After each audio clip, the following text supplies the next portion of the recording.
Hey y'all, welcome to Art of the Budget. My name's Nicole, my pronouns are she and her, and I live in the Pacific Northwest on what is the traditional territory of the Coast Salish people. I'm an artist and educator. I'm currently learning about budgeting, saving, and planning for the future, and trying to share what I learned along the way. Today I want to talk about 25 things I never buy. I love watching these kinds of videos, and there's a lot of them.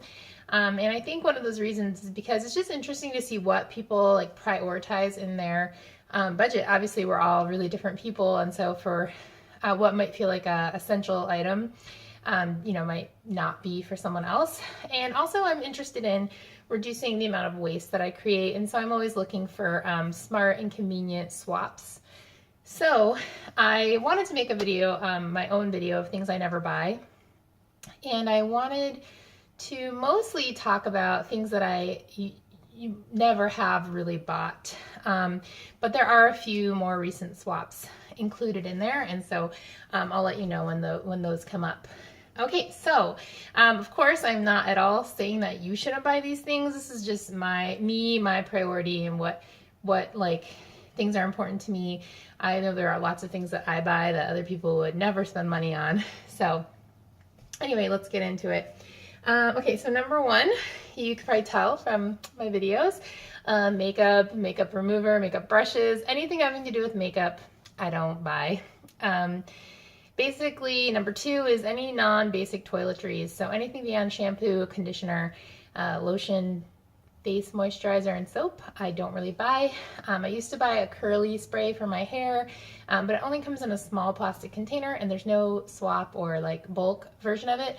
So I switched that to a hair conditioner that I can buy in bulk. But other than that, I just stick to the basics. Number three, you also could probably tell, haircuts, basically anything having to do with hair.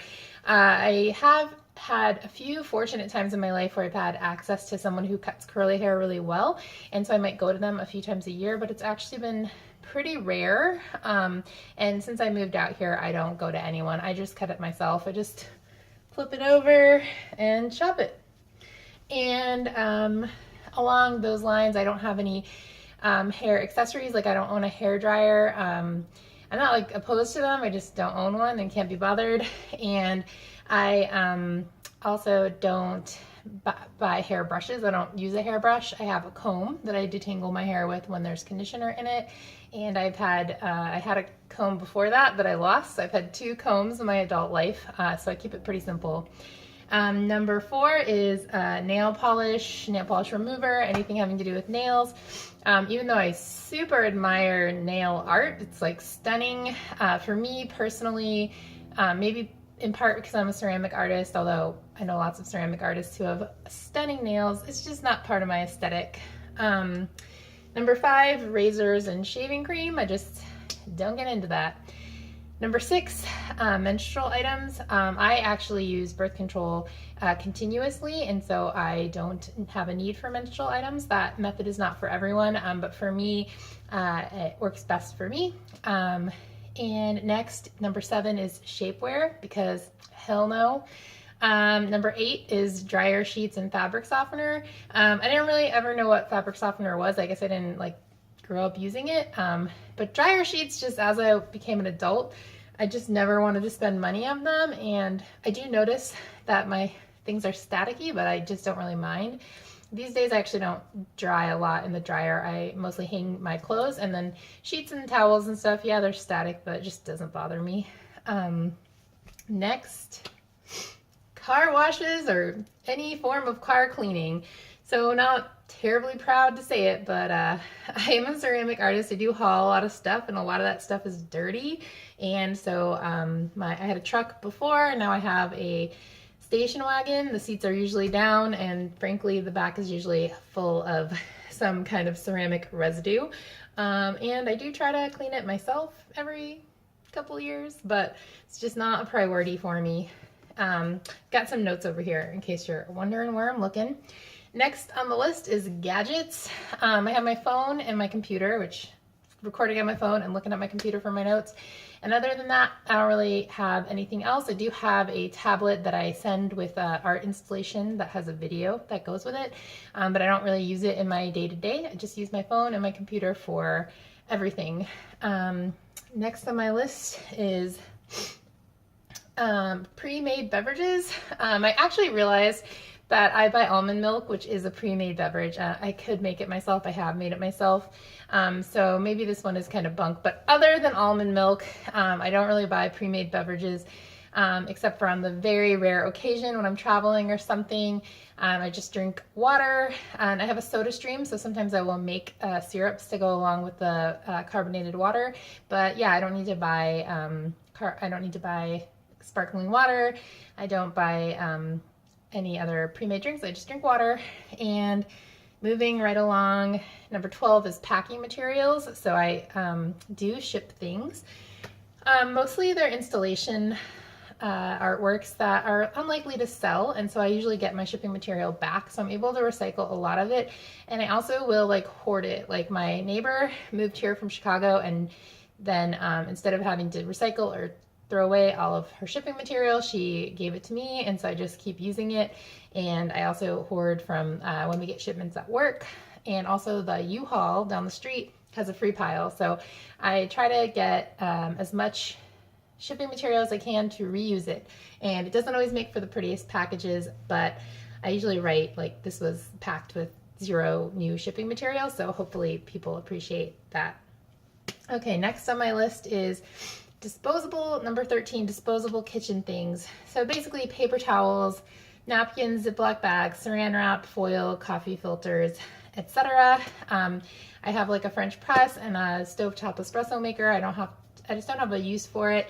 It's not that I've never bought those other things like Ziploc bags, but I've rarely bought them. And now that there are better reusable options, I've swapped to them. So I have silicone stasher bags that I use instead of Ziplocs, and I also have, I showed this during my grocery haul. I also have waxed cotton bags, and those work great for storing greens. One thing that I don't have a good swap for though, I have a bunch of leftover plastic bags from when I used to buy bread at the bakery, and now that I'm making my own, I'm reusing those bags. So if anyone has a good bread saver, like to freeze bread or to keep it in the fridge so it will last longer, I'd love to know what it is. You can let me know down below. Next on my list is 14. I wanted to skip kitchen gadgets that I don't get a lot of use of. So I basically have my stove. I do have like a little 1-cup blender thing that I make smoothies, and I can use it for most things I need a blender for.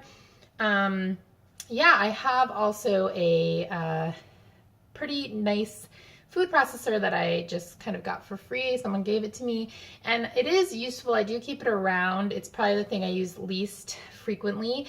So I have a rice cooker, I have that blender, and I have a tea kettle that I use every day to make my coffee. Other than that, I don't really have anything else. I've never bought a new microwave. For a while I had a microwave that was like in my older sister's college dorm, like literally 20 years ago.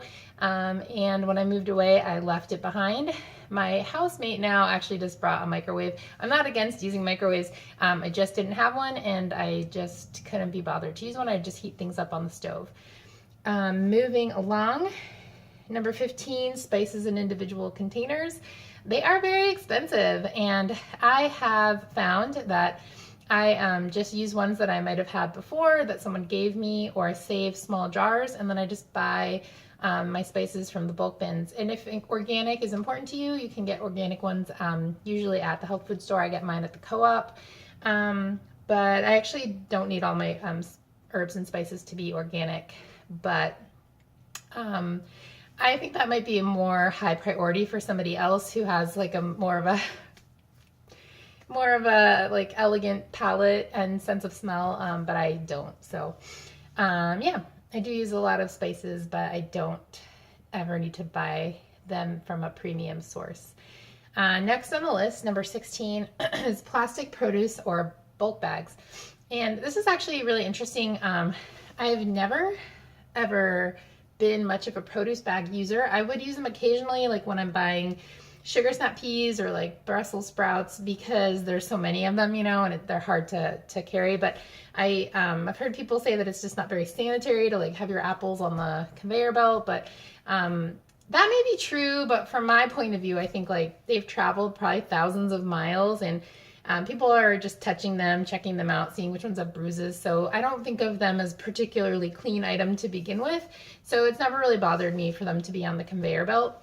But what I have always used a lot, so this is a recent swap, is plastic bags at the bulk bins. I've always used bulk bins. I grew up going to this store called Richard's. That was a bulk store.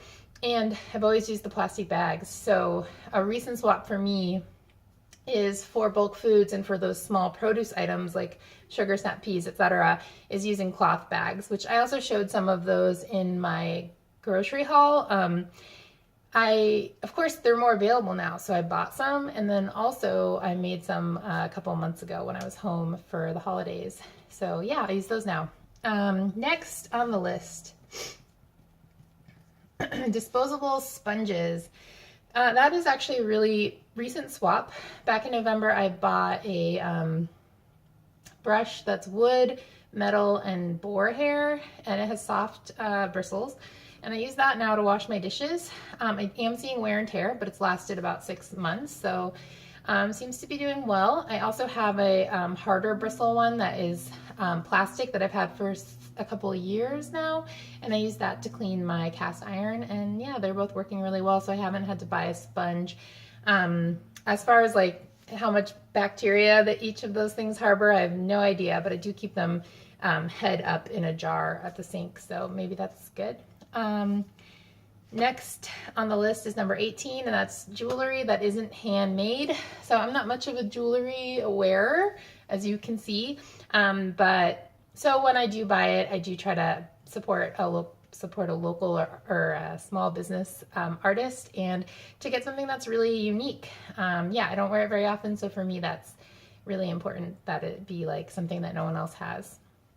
Next, and along those same veins, is new bags. So I usually just have one bag that I carry every day, and the one that I have right now, I bought. So I don't buy new bags unless they're handmade. So I bought it from a local maker. They are on Etsy, and their shop is called Atlas Past, but they're a local maker for me. I found them at a local holiday sale in town. And I bought that for myself for my birthday about 2 years ago, and it's been holding up great.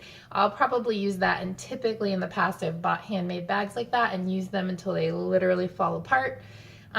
As far as like other bags that aren't as easy to find handmade, like I have a backpacking pack, a Gregory, and I bought that on consignment from, at the time, my local sporting goods store.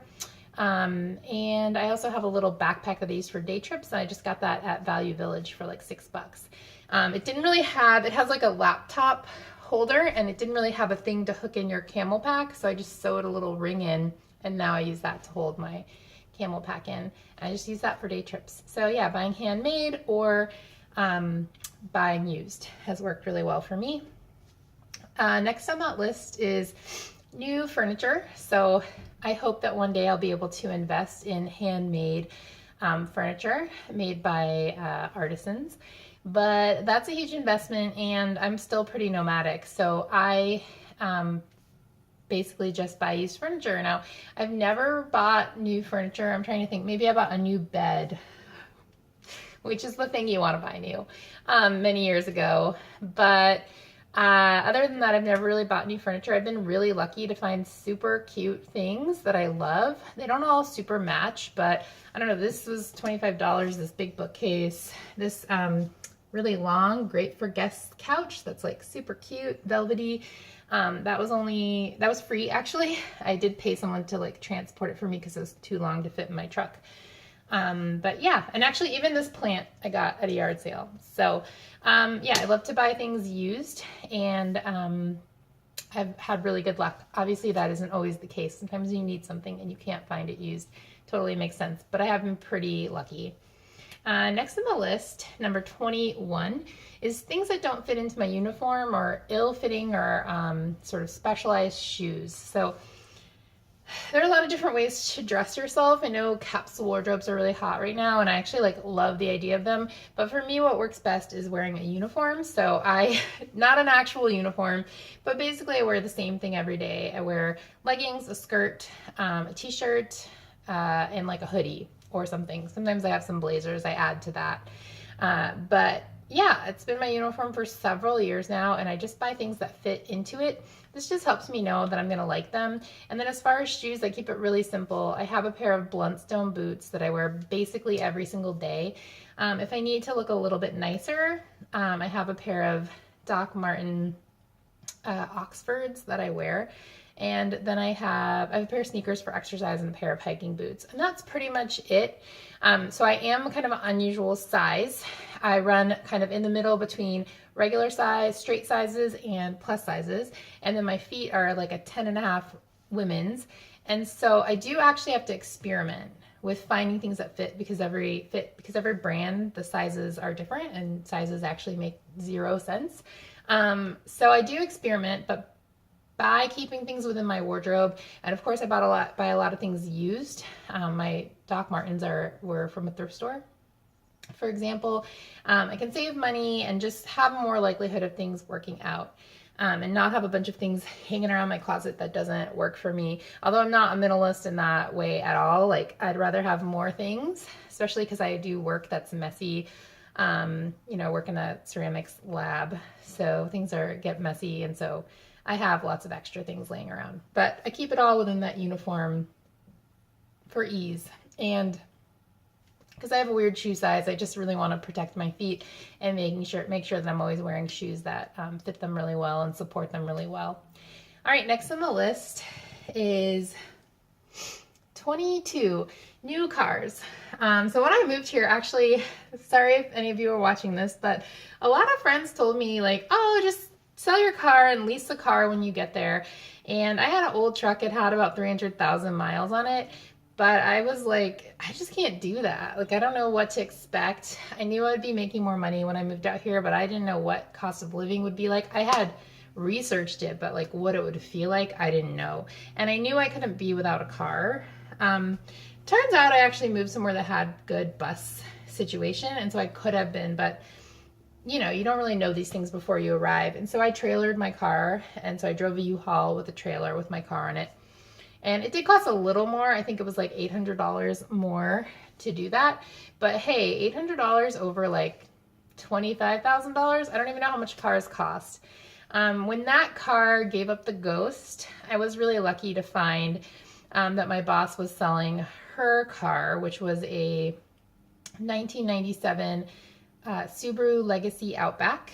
So now there's Legacies and Outbacks, but for a few years they made the Legacy Outback. And I bought that for $2,800. I think it was a really good deal, and it's a great car. It had about 100,000 miles, and I've tried to take really good care of it, with the exception of never cleaning it. But yeah, I try to take really good care of the car, the engine, and do what I can. And hopefully that will take me to 200,000 or 300,000 miles. But I love the idea of, basically cars being kind of free because I've bought them for so little. And I have to say, my old truck I actually inherited from my brother when he got a new car because it wasn't very valuable for trade-in. So he just signed it over to me, and it lasted another 50,000 miles, I think. So it was a good deal. All right. Next is 23, new kitchen stuff. So with the exception of my potato peeler and my can opener, almost none of my kitchen stuff is new. I've just found it at thrift stores. My pots that I use, most of them I've had for almost a decade. I got them at a thrift store.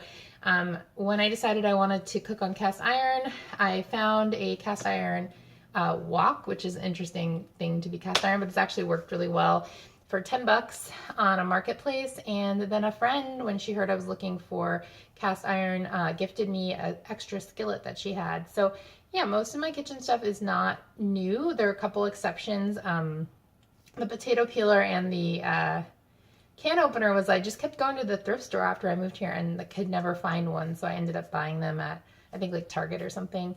But yeah, everything is really good quality and it's just lasting really well. Also, I have cast iron and stainless steel pots only.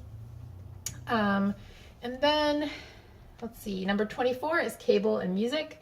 I know nobody pays for cable anymore. It's like, you know, but I have to say I've never paid for cable. And in fact, until streaming became really regular, I actually like just never even had a TV. I've pretty much never owned a TV with some like sort of random exceptions. Like when I lived in Japan, somebody gave me a TV and then I could watch Japanese TV even though I couldn't understand it. So yeah, I have not really ever owned a TV. Now, don't get me wrong, I watch TV. I watch it on my computer or my phone. Now that streaming is a thing, I know all the TV shows. But yeah, I've never ever paid for cable, and I don't pay for any music streaming services. I like music, but it's not like my major thing, and so I don't pay for streaming services. And last but not least, number 25 is interest or banking fees. And I gotta say, while most of these things were things that I never paid for in my whole life, this is a huge change. And it's all because I've just started learning about budgeting and kind of being on this journey to get my financial house in order.